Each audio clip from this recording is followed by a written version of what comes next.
오늘 2장을 공부하도록 하겠습니다. 2장.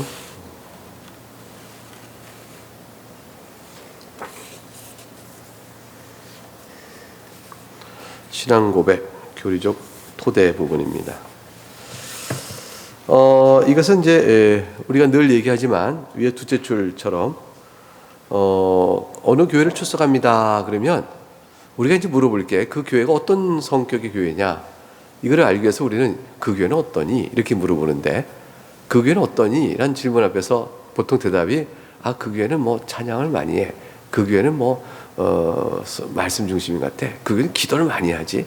그 교회는 선교에 아주 열심인 교회야. 그 교회는 뭐 봉사를 많이 해. 이렇게 등등등. 그 교회 하는 여러 특징, 사역적 특징들을 이제 몇 가지 언급하는 게 일반입니다. 그것도 이제 질문에 대한 적절한 대답이겠죠. 근데 충분한 대답은 아니죠. 또 그렇게 물어보는 사람의 의도가 그런 대답에 있다면, 그런 대답을 알고자 했다면 충분한 대답이지만, 그러나 이제 그걸 물어본 사람의 의도가 그 교회는 어떤 신앙의 토대 위에서 성경을 가르치고 배워가는 교회인가? 라는 것을 질문했다면 맞는 대답이 아니죠. 보통 이제 그 교회는 어떠니? 라고 물어볼 때 질문의 내용이 그 교회는 어떤 신앙의 고백, 어떤 신앙적 교리 위에 있는 거야? 라는 것을 알고자 하여 물어보는 질문이라면 상당히 많은 생각을 한 질문이겠죠. 이제, 오늘 이제 질문의 첫 자리는 그렇게 나갑니다. 대개 이제 이렇게 구체적으로 물어볼 수 있죠. 그 교회는 어떤 신앙 고백서를 갖고 있어? 또 어떤 신앙 고백 토대에 있어? 이렇게 좀 더 구체적으로 물어본다면 많은 분들이 그거는 그냥 우리 교회는 성경을 가르치는데 이렇게 얘기의 답변이 쉽다는 거죠. 아마 오늘 여러분 이제 주변에 물어보세요. 교회 다니는 많은 분들에게 너희 다니는 교회는 어때? 라고 물어보고 이어서 어떤 신앙 위에 서 있어? 이렇게 이제 물어보는 구체적 질문을 던져보면 대개 이제 그것을 무엇이라고 이렇게 분명하게 말하는 교인들이 생각보다 많지 않은 것을 알게 될 것입니다. 대개 이제 성경을 말한다 이렇게 얘기하는 게 일반적일까요? 근데 그러면 이제 글쎄 내 말은 성경을 가르치는데 어떤 신앙 고백과 이해 위에서 성경을 배우냐는 거지. 이렇게 이제 질문을 다시 던지게 되어지죠. 그러면 이제 많은 사람들도 이렇게 답할 거예요. 성경을 어떤 신앙 고백이라는 것에 제한시켜 읽으면 성경이 있는 게 아니지. 성경대로 읽어야지. 신앙 고백이라는 틀을 먼저 놓고 그거의 눈으로, 그걸 렌즈로 삼아서 성경을 읽으면 성경의 내용이 더 신앙 고백서보다 풍성한데, 왜냐하면 성경은 하나님 말씀이고 신앙 고백서는 사람이 만들어 놓은 문서니까 사람이 고백한 문서의 렌즈로 하나님 말씀을 성경을 가둬놓고 본다는 것은 그거는 좋은 방법이 아니지. 성경을 성경대로 읽어야지. 이런 반론이 나오게 될 겁니다. 그 반론은 적절하고 좋은 질문이에요, 사실. 왜냐하면 그 질문 앞에 정직하지 않으면 우리는 우리가 만든 사람의 전통에 따라 하나님의 말씀을 무시하거나 외면하거나 소홀히 여기는 그런 잘못을 범하거든요. 그래서 사람의 만든 전통에 따라 하나님의 말씀을 제한시키지 않으려면 하나님의 말씀은 훨씬 더 크고 깊다. 우리가 아는 인간의 신앙 고백은 항상 작다.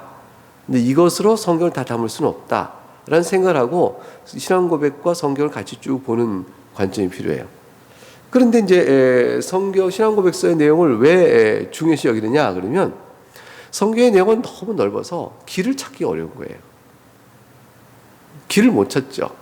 그러니까 길을 찾을 수 있도록 이끌어주는 것이 신앙 고백서예요.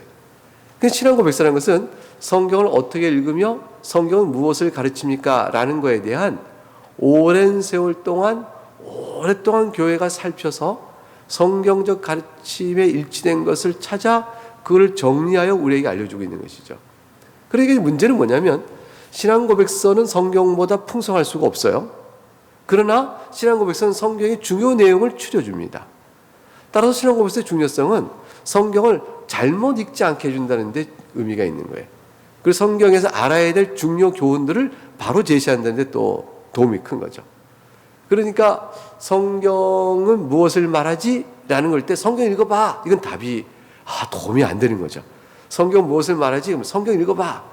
성경을 읽어봤는데 모르겠어. 이 말이 나오잖아요. 그러니까 그때 먼저 성경을 읽어서 성경의 중요 내용이 핵심적 교리가 뭔지 그것도 우리가 알고자 하는 것들에 대한 질문을 그 내용에 대한 답들을 다 성경에서 모아서 이렇게 정리해서 우리 믿음의 선조들이 교회에 유산을 내려줬어. 그게 뭔데? 신앙고백서야. 그 신앙고백서 내용을 잘 보면 그렇지. 이게 다 성경에 담겨진 내용이지. 그래서 그 신앙고백서를 잘 이해하는 거죠. 그러면 성경의 주요 내용들이 보이기 시작하는 거죠. 이렇게 되어 있구나. 그럼 많은 의문들이 있을 수 있어요. 하나님 모든 거 아시는데 모든 거 아신다면 내가 자유롭게 어떤 일을 선택한다고 할 수 있을까? 인간에게 자유가 없다면 죄에 대한 책임도 없는 거잖아. 이런 등등의 질문도 신앙고백에서 설명해놨어요. 그렇게 어려운 문제는 또 여기 정리한 거 봐봐. 믿음의 선진들이 교회의 선조들이 이렇게 다 정리했으니까 이걸 배우면 돼. 이렇게 해서 각각 신앙고백서는 성경을 읽어가는 가이드를 해주는 거죠. 그런데 이제 이 가이드가 잘못 가이드하면 어떻게 될까요? 성경대로 가이드를 안 하면 그거는 과연 이 가이드가 성경에 일치하는 가이드를 하고 있느냐를 그거를 우리가 면밀히 살펴볼 필요가 있는 거예요. 그래서 우리는 신앙고백서를 공부하면서도 우리가 읽은 성경의 이해와 좀 다르다 그러면 내가 성경을 잘못 이해해서 그런 것인지 아니면 신앙고백서가 부족한 것인지 좀 잘못된 것인지를 판단하는 이런 생각들은 우리가 계속적으로 해오는 거죠. 그래서 교회는 항상 신앙고백을 성경에 따라 비춰봐야 되고요. 성경에 비추어 신앙고백의 귀중함과 소중함이 드러날수록 신앙고백을 사랑하게 되는 거고요. 그래서 서로 연결돼 가는 것이죠. 그러면 신앙고백서만 읽고 성경을 읽지 않아도 되느냐? 그건 전혀 그렇지 않아요. 왜냐하면 성경은 훨씬 더 포괄적이라고 그랬죠. 우리가 알아야 될 믿음의 길만 인도하는 게 신앙고백서니까 신앙고백서 자체를 통해서 묵상하여 하나님의 은혜를 만나러 가기에는 제한이 있어요. 즉 성경의 말씀을 직접적으로 읽어 하나님을 생각하고 하나님께 나아가는 은혜의 감동을 받아야 되는 거죠. 성경은 그런 힘이 있고 성경은 분명히 하나님의 말씀 그런 힘이 있어요. 그런데 성경 말씀을 묵상하면서 엉뚱하게 묵상을 해. 또 잘못된 길 묵상해. 그런 자기 생각으로 성경을 이미 제한시켜버리는 거죠. 성경을 읽는다는 것은 성경을 해석하는 과정을 따라가게 돼요. 성경 해석의 과정은 어떻게 해야 옳게 해석하는 것인가에 질문이 오게 되고요. 그 옳은 그 질문에 대한 기준점을 신앙고백서에서 잡는 기초적인 노력이 굉장히 중요한 거죠. 그래서 그거에 따라 해석의 기초를 잡고 그 위에서 성경 말씀을 통해 얻어지는 교훈의 적용들을 받아나가는 일이 중요하다. 그러면 성경을 잘못 읽지 않고 성경을 통하여 하나님의 말씀을 듣는 기쁨을 누리게 되어진다. 이렇게 되어지는 것이죠. 여러분 직접 해보시면 알아요. 이제 신앙고백서와 우리가 교회에서 가르치는 이제 요리문답 이런 등등을 잘 배우고 난 다음에 성경을 묵상해 나갈 때는 많은 오류들을 전에는 잘못됐던 이해들을 거둬가고 눈이 밝아지고 그런 것을 경험할 수가 있게 됩니다. 근데 그렇지 않을 때는 그냥 혼자 주관적으로 묵상하게 되어지니까 오해도 있고 또 잘못도 있게 되어지는 것이죠. 그래서 53쪽이 그 얘기를 하고 있는 거죠. 두 번째 단락의 두 번째 줄. 그리스도인 성경을 믿는다고 하지만 실제 중요한 문제는 그 개개의 그리스도인의 개별 교회들이 성경을 가신다고 고백하는 실제 내용이 도대체 뭐냐. 성경에 하나님의 말씀인 것은 선뜻 인정하고 고백하지만 하나님의 창조는 어떤 것인지, 구원은 어떤 것인지, 성령께서 교회를 주시는 은사는 어떤 것인지, 주 예수님께서 언제 초림하시고 재림하시고 주님은 어떻게 하나님이서 사람일 수 있는지 등등등등등 질문으로 들어가게 되면 성경을 통하여 이해함에 있어서 서로 다른 이해가 있다. 교파별로. 더 나아가 이단도 있는 거예요. 그래서 이단의 오류에 빠지지 않고 교파적인 차이가 있음에도 안정적인 이해고 올바른 이해는 뭔가를 찾아가서 그 위에 서는 것. 거기서 또 개혁교회다 그러면 정통교회 안에 있지만 개혁교회가 아닌 교회들과 개혁교회의 차이점은 왜 생겼는지까지 살펴보면서 성경을 보는 것은 아주 중요합니다. 그래서 54쪽 첫 번째 단락 위에서 넷째 줄 내려오면 신앙고백서가 가르치는 교리는 성경에 직접 도출된 것이다. 이게 중요해요.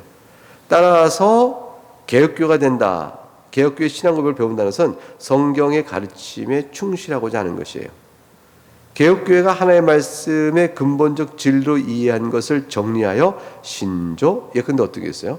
사도신경, 니케아신경, 아다나우스 신경, 칼토돈 정의, 신조, 칼토돈 정의, 칼케돈 신경이라고 하죠. 교리문답, 하이데빌 문답, 요스문서 대소리문답, 신앙고백서, 벨기에 신앙고백서, 웨스턴 신앙고백서, 돌투 신경, 이런 등등 공식적 문서가 있어요. 이것들 통해서 우리가 봐야 하는 거죠. 그 다음 단락. 그럼 하나님의 말씀과 이 문서는 어떤 관계냐? 그 셋째 줄에 네덜란드 20세기의 바스마 이렇게 얘기했어요. 개혁주의 교리는 하나님의 말씀에 도출된 신적 계시의 진리체계인데 개혁교회는 바로 이것이 개혁교회 믿는 것이고 표준 문서에 구현되었다고 선언해왔다. 개혁교회는 신조와 신앙고백서가 성경의 가르침을 신실하게 표현한 것이고 믿는다. 이게 중요하죠. 그래서 이제 스펄전 목사님은 이제 침례교이지만 개혁 신학을 받고 있는 침례교예요. 그래서 유아 세례를 인정하지 않는 것 그거 말고 또 정치 체제에 좀 다른 점 빼놓고는 개혁 신학의 요체를 다 받고 있는데 스펄전 목사님 그런 얘기했었죠. 개혁 신학은 그게 바로 성경의 가르침이다. 이렇게까지 얘기했어요. 그러니까 우리가 이제 성경에 충실하고자 하여 우리 믿음의 신앙 고백서를 풀어내고 있는 것입니다. 그래서 이제 밑에 셋째 줄 보게 되면 목사를 이제 안수할 때 당것은 약속을 받아요. 진실하게 그리고 하나님 앞에 양심적으로 나 자신의 성함이요 선언한 바입니다. 나는 3대 일치 신조. 네덜란드 개혁교회의 경우 벨기 신앙과 사회주의인도 돌트 신조에 있는 모든 교리적 조항과 항목이 하나님의 말씀과 완전히 일치한다고 진실 믿고 확신합니다. 이렇게 되어 있는데 우리 장로교에서는 웨스턴 신앙고백서 그러하다고 고백합니다. 그래서 이제 장로님도 임직하실 때, 장로님이 안수하실 때, 그리고 이제 목사 안수할 때 각각 웨스트민스터 신앙고백서, 신앙문서에 신종할까 믿고 따르겠다라는 이제 서약을 하죠. 이제 그렇게 해서 여러분의 교회는 장로교회라면 원칙적으로 웨스트민스터 신앙문서에 충실해야 합니다. 그래서 장로교인데 웨스트민스터 신앙고백서나 대소리문답에서 가르치는 내용과 어긋나는 내용, 또 거기 정치 규례, 뭐 이런 예배 모범 등과 어긋나는 일을 그냥 한다면 서약을 어기는 게 되어지는 것이죠. 노회에서 목사 안수를 받고 또 장로로 안수 받기 전에 취시할 때 다 이걸 묻거든요. 그러니까 그럼 어긋나는 것이죠. 그럼 왜 이걸 묻느냐는 거죠. 왜? 이제 교회는 임의로 서 있는 것이 아니라 신앙 고백의 토대 위에 서 있어야 됩니다. 그럼 어떤 신앙 고백 위에 서 있는가? 그거를 우리의 중심을 잡는 거예요. 그냥 말하면 이제 땅에다가 그냥 건물 지을 때 그냥 세우면 안 되잖아요. 이게 수직과 수평이 정확해야 세워갈수록 이게 무게가 기울이지 않는 거 아니겠어요? 그거를 잡아주는 잣대. 그것이 이제 성경과 동시에 신앙고백서다. 이렇게 이해할 수 있는 겁니다. 55쪽에 신조는 싫지만 그리스도는 좋다. 이게 이제 그럴듯한 이제 많은 얘기를 듣는 거죠. 많은 개혁교회가 신앙고백장은 매우 중요한데, 근데 오늘날에도 갈보리 채플 포스케어 교회 하나님의 성을 파는 수많은 교회들이 종교교회에 뿌리를 둔 교회라고 자처하지만, 근데 이분들은 이제 신조를 받지 않습니다. 그래서 그 단락의 밑에 셋째 줄 보면 우리는 신조를 믿지 않고 그리스도를 믿습니다. 뭐 이렇게 말하는 거예요. 신조나 신앙고백서를 갖는 것은 로마 캐톨릭의 전통을 따르는 관행과 뭐가 다르냐 이런 식의. 그래서 우리가 이제 이런 신조와 신앙고백을 소중히 여깁니다. 그러면 로마 캐톨릭의 전통을 소중히 여기는 것이 또 여기 이렇게 종교개혁 이후의 형태로 바뀌어서 들어왔구만 이렇게 오해를 하는 거죠. 로마 캐톨릭의 전통을 우리가 배경하는 것은 성경에 일치하지 않기 때문에 배경하는 것이고, 오늘 우리가 갖는 신조 신앙고백서도 성경에 일치하지 않는 배경할 거예요. 그러나 성경에 일치한다면 그것이 성경의 가르침으로 우리가 소중히 여길 것이죠. 그 차이를 놓치고 있는 거죠. 형식적인 비교만 하는 거죠. 그런데 이제 밑에 넷째 줄, 단지 성경만을 말한다 이렇게 주장하는 이단들이 그래요. 신천지들도 우리 성경만을 얘기하자 이렇게 해요. 근데 성경을 잘못 해석하고 있어요. 자기는 신앙 지수를 갖고 있는 거죠. 그래서 이단들도요, 신천지 교리가 있어요. 그러면서도 성경만을 얘기한다 이렇게 하죠. 어느 이단도 다 그래요. 그렇기 때문에 거짓말입니다. 갈보리 교회에 체포하는 척 스미스 목사님도 56쪽 가게 되면 최소한 자신이 주장하는 교리가 있는 거예요. 교리가 뭐냐면 56조의 첫 번째, 성령의 내주를 넘어서 신자에게 능력을 입힌 성령의 추가적인 역사를 우리는 믿는다. 편안하고 격식 없는 예배 형식을 주장한다. 대환란 이전에 교회가 휴거될 것이다. 이게 세대주의죠. 칼빈주의와 아르미니안주의 같은 비번식 문제에 있어서는 균형을 유지한다. 이제 칼빈주의, 아르미니안주의 이해 차이가 우리 돌조신경에서 봤는데 이건 비본질적인 것이다. 그러니까 우리는 그 둘 다 상관하지 않겠다. 뭐 이런 식의 태도. 이 태도 자체가 신조적이에요. 이게 성경이 바로 이게 올바른 태도라고 보느냐에 대한 자기의 점검과 자기의 판단이 이런 식으로 있는 거죠. 이런 식으로. 그러니까 신조가 없다라는 교회는 사실 틀린 말이에요. 틀림없는 말이죠. 너의 인생 철학은 뭐냐? 아이, 그런 게 어디 있어? 그냥 사는 거지. 그냥 사는 거지가 인생 철학인 거예요. 그냥 사는 거지가. 그러니까 결국은 그냥 사는 거지라는 것을 인생 철학으로 갖고 있는 사람과 그렇게 살지 않고 난 이런 가치를 따라 살 거야 라는 것도 서로 똑같은 인생 철학의 한 범주 안에 있는 그런 거죠. 그러니까 사실 성경을 날로 아무것도 없이 그냥 읽으면 성경을 믿는다는 것은 잘못됐습니다. 사람은 해석하게 되어 있고요. 해석에 따라 무엇이 옳은지를 정리하게 되어 있어요. 최소한의 어떤 정리가 있게 된 거죠. 그 정리를 어떤 정리를 따라가야 안전하고 옳은가? 여러분은 어떤 정리를 따르는 게 옳은가? 개혁파, 개혁신학의 정리를 따라가고 계신 것이다. 이렇게 되어질 수가 있겠습니다. 이제 신조와 신앙으로서는 성경적이다 하는 게 굉장히 중요한 얘기죠. 신조와 신앙으로서 성경적이 아니면 우리는 신조와 신앙으로서 고쳐야 합니다. 바꿔야 합니다. 구약시대 하나님 백성은 매일 아침 저녁으로 신명기 6장 4절의 말씀을 신앙 고백을 했습니다. 6장 4절 말씀이 뭐죠? 가로 안에 있는데 붉은 글씨로 되어 있죠. 한번 같이 읽어보겠습니다. 이스라엘 들으라, 우리 하나님 여호와는 오직 유일한 여호와이시니. 이렇게 되어 있죠. 그래서 유일한 하나님에 대한 신앙을 늘 고백했고, 신약 성경도 여러 가지 성경 안에 이미 신조와 신앙 고백의 내용이 들어 있어요. 예컨대 베드로가 맨 밑에 그리스도는 주님은 그리스도시요 살아계신 하나님의 아들입니다. 이게 신앙 고백이죠. 신앙 고백 내용이 그 성경 안에 들어 있고요.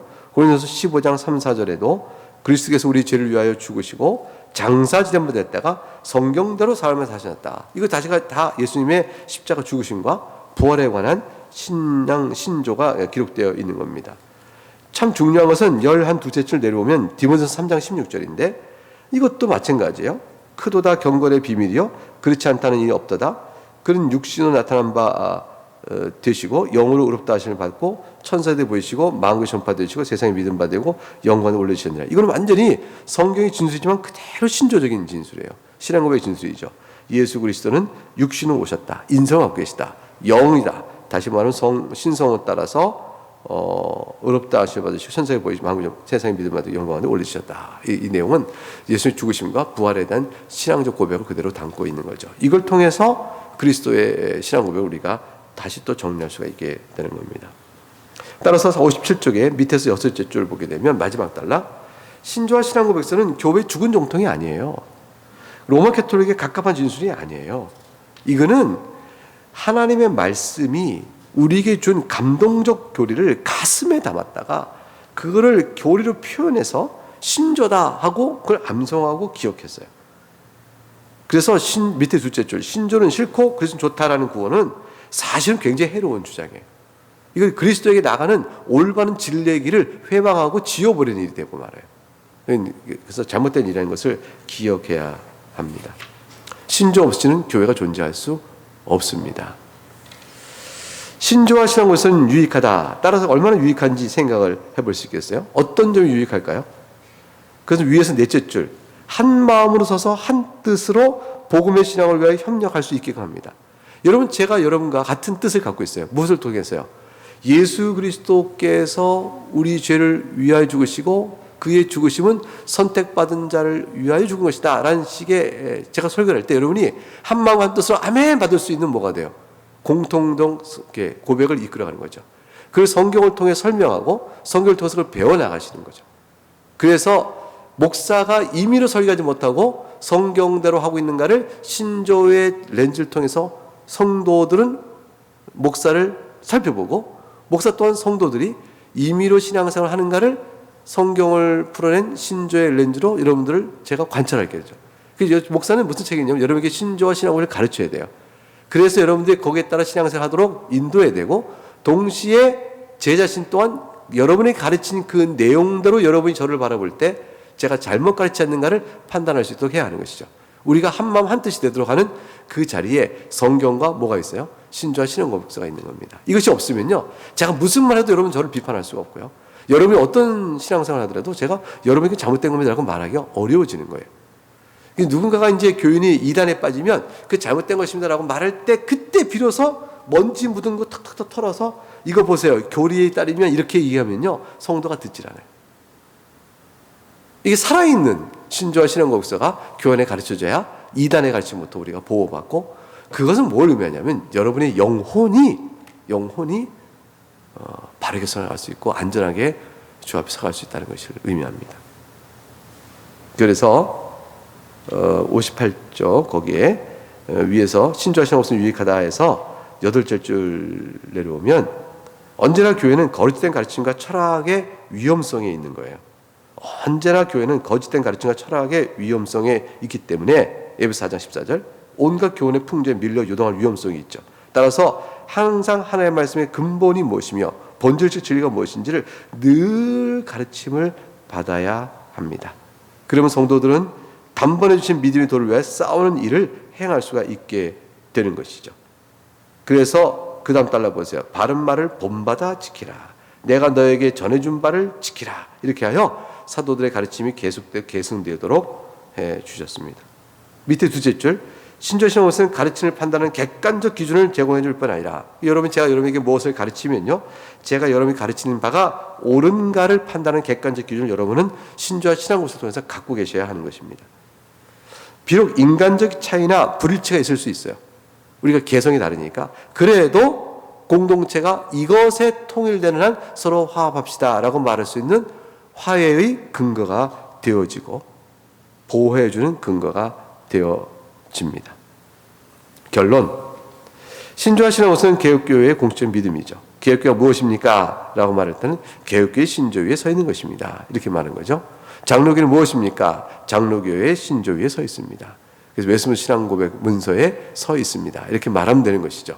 나그네 교회는 무엇에 서 있습니까? 그러면 나그네 성경과 개혁교회 신앙문서, 즉 장로교회 신앙문서인 웨스민스터 표준문서와 동시에 또 3대 일치 신조라고 말하는 것들 우리가 중요히 여깁니다. 이렇게 얘기하시면 됩니다. 그래서 여러분들은 나그네 교회가 주의 복음의 진리를 바르게 가르치고 있는 것인가, 이것을 이제 판단하고자 하실 때, 그때 여러분들은 확실히 아는 거죠. 웨스민스터 신앙고백서의 진리에 따라 웨스민스터 신앙고백서에 고백되어진 신조의 내용에 따라서 교회가 충실히 가르치는가, 그것을 판단하시면 되는 거예요. 그것에 어긋난다 그러면 나그네가 좀 이상하다, 이렇게 얘기할 수 있게 되는 거예요.